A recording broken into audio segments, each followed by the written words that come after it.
पास शब्द नहीं है भाई साहब। वो दृश्य अंतिम का,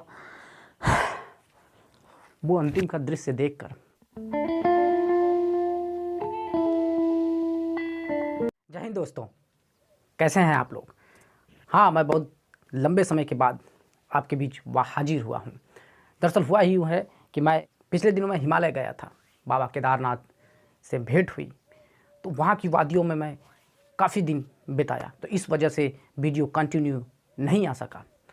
तो आज लगभग हफ्ते भर बाद मैं सरदार उधम मूवी रिव्यू के साथ आपके पास वापस आ गया हूँ। आवाज़ अभी भी भारी है, शरीर अभी भी थका है, क्योंकि अभी जस्ट मैंने ये ट्रैक पूरा किया है और मैदान में आया हूँ। इंटरनेट कनेक्टिविटी होने के कारण, हालांकि वहाँ नहीं था, तो जब मुझे ये कनेक्टिविटी फिर से मिली तो मैंने प्राइम पर सरदार उधम को देखा, और देखकर मैं अभी तक उसके कुछ दृश्यों ने मुझे इतना अंदर तक मथ दिया, या मैं कहूँ मुझे विचलित कर दिया, कि मैं अपने अंदर उस जीवंतता को महसूस कर रहा हूँ, उस फिल्म की तासीर को महसूस कर रहा हूँ। ये फिल्म, इसे मैं फिल्म कहूँगा भी नहीं, ये लाइव शो है, लाइव शो। सुजीत सरकार के द्वारा हमें दिया गया एक अनूठा, एक अद्भुत, अद्वितीय उपहार है, जो हम चलचित्र के माध्यम से देखेंगे।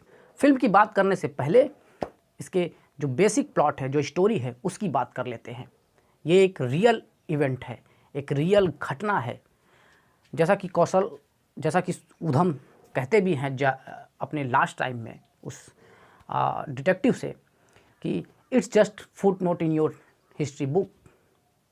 हमने भी फुट नोट की तौर पर ही जलियांवाला बाग हत्याकांड को पढ़ा है, उस विभत्स मैस्केयर को पढ़ा है, लेकिन ये केवल फुट नोट नहीं है, ये उस त्रासदी का, उस जीवंतता का एक कुरूप, एक भयावह, एक दावानल का चेहरा है, जो हम अपने इतिहास में भूलते जा रहे हैं। हमारी पीढ़ी उससे दूर होती जा रही है। सुजीत सरकार, विकी कौशल, शुभेंदु भट्टाचार्य, रितेश शाह और सनराइज प्रोडक्शन और सारे टीम मेंबर का मैं तहे दिल से शुक्रिया करता हूं। अमेजन प्राइम का शुक्रिया अदा करता हूं कि उन्होंने इतनी खूबसूरत, इतनी बेबाकी तरीके से हिस्ट्री को हमें जीवंतता से पेश किया है। तो जलियांवाला बाग हत्याकांड क्या है? जलियांवाला बाग एक पार्क है अमृतसर में, स्वर्ण मंदिर के पास। 1919 का दौर था, चेम्सफोर्ड वायसराय थे भारत के। माइकल ओडवायर लेफ्टिनेंट गवर्नर थे पंजाब के। हुआ यूँ कि सिडनी रोलेट ने एक एक्ट पारित किया, उनकी अध्यक्षता में एक एक्ट पारित हुआ कि जहाँ भी अधिकतर लोग इकट्ठा हों और प्रदर्शनी हो, जुलूस हो, तो उन्हें गिरफ्तार कर लिया जाए, और बिना वाद विवाद के, बिना ट्रायल के मुकदमा चलाया जाए, किसी को भी गिरफ्तार कर लिया जाए। बहुत से लोगों को गिरफ्तारी हुई थी। गांधी ने उसे काला कानून भी कहा था। गांधी जी अमृतसर की ओर जा भी रहे थे।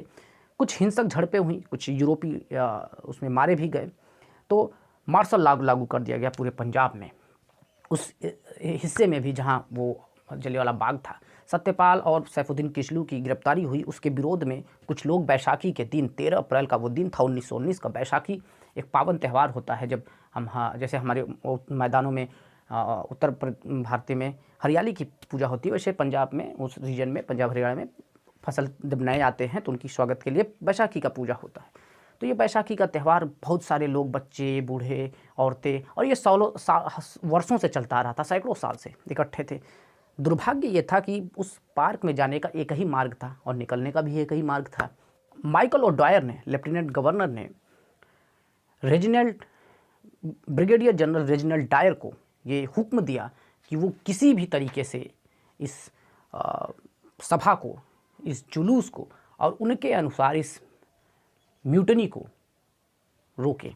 फिर क्या, रेजिनाल्ड डायर अपने सिपाहियों के साथ, लाव लश्कर के साथ वहाँ पहुँच गया। वो तोप भी ले गया था। उसने हंटर कम्युनिटी को बताया भी था कि मैं तोप ले गया था, लेकिन तोप अंदर घुस नहीं पाया, इसलिए बाहर ही छोड़ दिया गया।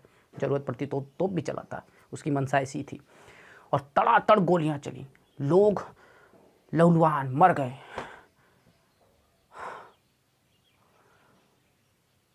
हजारों लोग मरे, हजारों लोग घायल हुए उसमें। हंटर कमेटी ने बस खाना पूर्ति की, कुछ नहीं हुआ।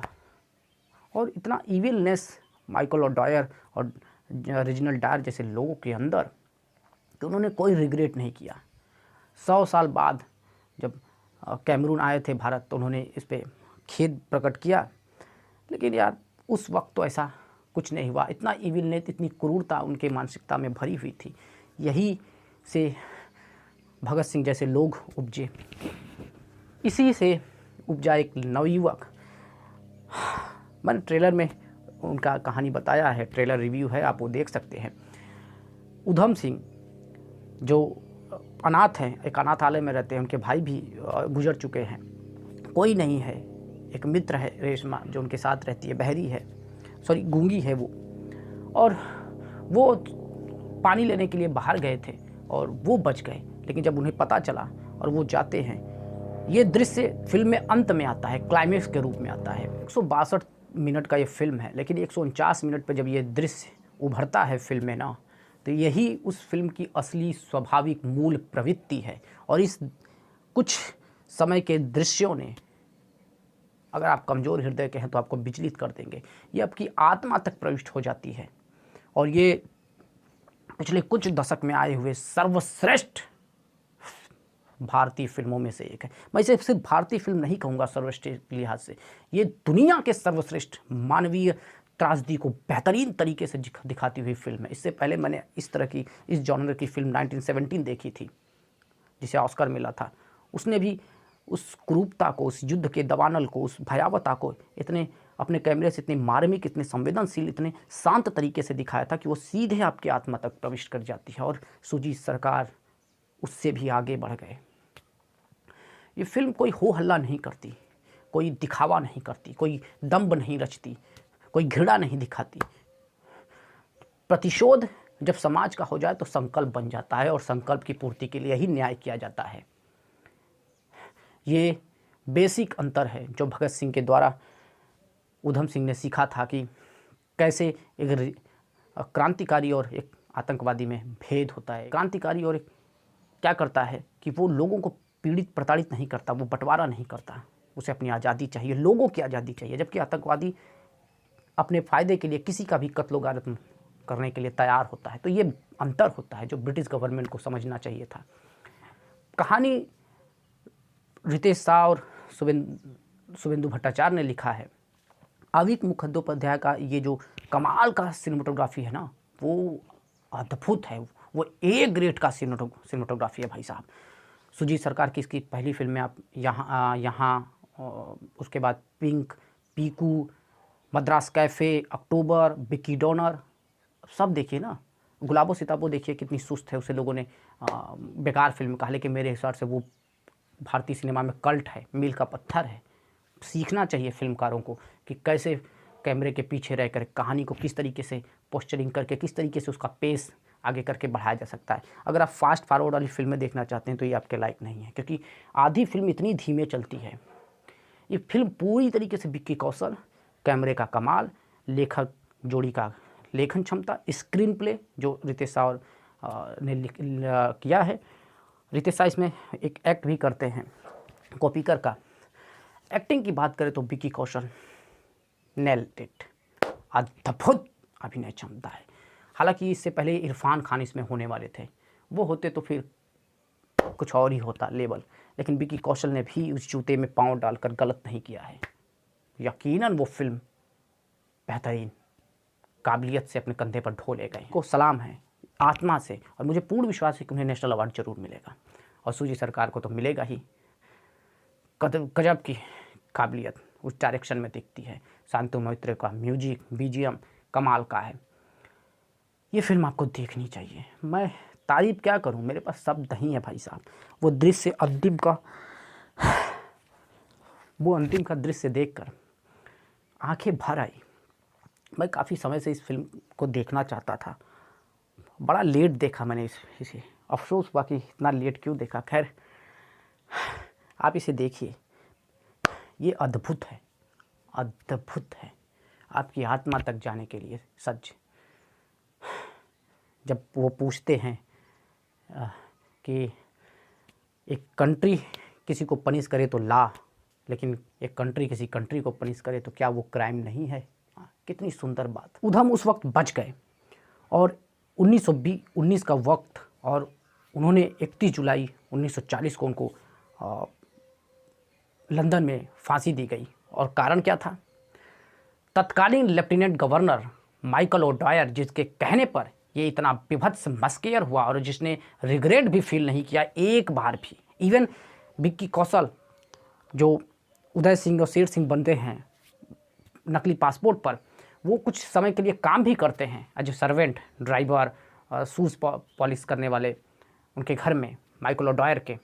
और वो पूछते भी हैं क्या आपको इस पर कोई पछतावा नहीं? वो कहते हैं नहीं, म्यूटनी को दबा देना ही सबसे बड़ा अक्लमंदी है, उसके लिए चाहे जितना बड़ा मस्केयर करना पड़े वो सही था। इतना इविल वो चाहते, हाँ उधम सिंह चाहते तो बंदूक उनके पास था, वो मार सकते थे। यानी इवन जब वो शूटिंग पे जाते माइकल ओडायर के साथ तो वहाँ कोई नहीं था जंगल में, वो मार सकते थे। लेकिन वो प्रोटेस्ट नहीं होता, वो कत्ल होता, वो न्याय नहीं होता, वो चोरी होता। और भगत सिंह से उन्होंने यही सीखा था कि प्रोटेस्ट सबको जगाने के लिए होता है, कत्ल चोरी से होता है। इतना गहरा दर्शन समझ सकते हैं? ये भारतीय भूमि से उपजा हुआ मानस ही इतना गहरा दर्शन उत्पन्न कर सकता है, इतना गहरा दर्शन अभिव्यक्त कर सकता है, उसे महसूस कर सकता है, जब्ज कर सकता है। ये उधम सिंह के रूप में विक्की कौशल ने 21 साल का वो लंबा संकल्प रूपी जीवन बिताया। अद्भुत है, उनके चेहरे से, उनके चाल से, उनके झुकाव से, उनके बात करने के तरीके से दिखता है।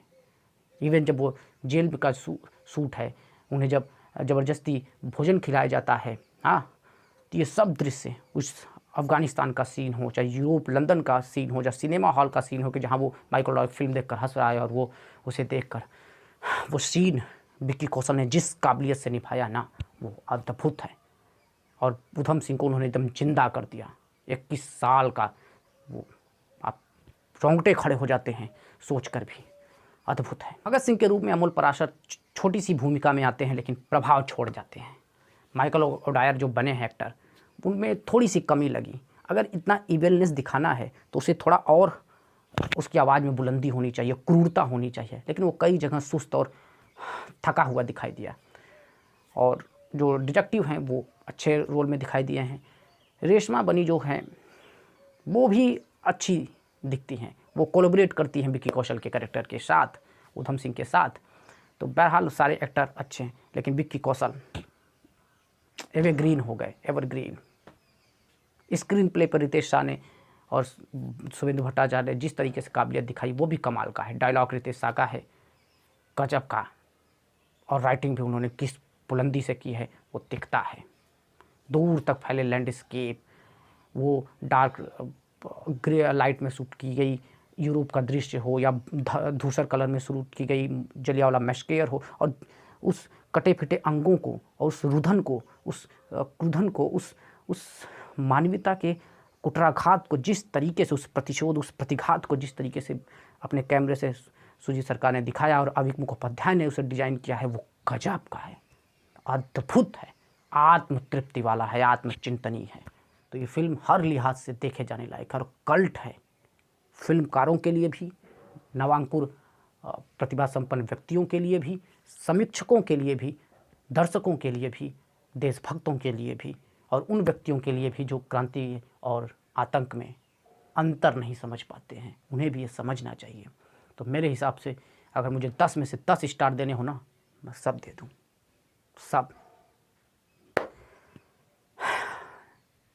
और क्या कहूँ, वो अंतिम दृश्य तो आत्मा तक को हिला दिया। जय हिंद, वंदे मातरम।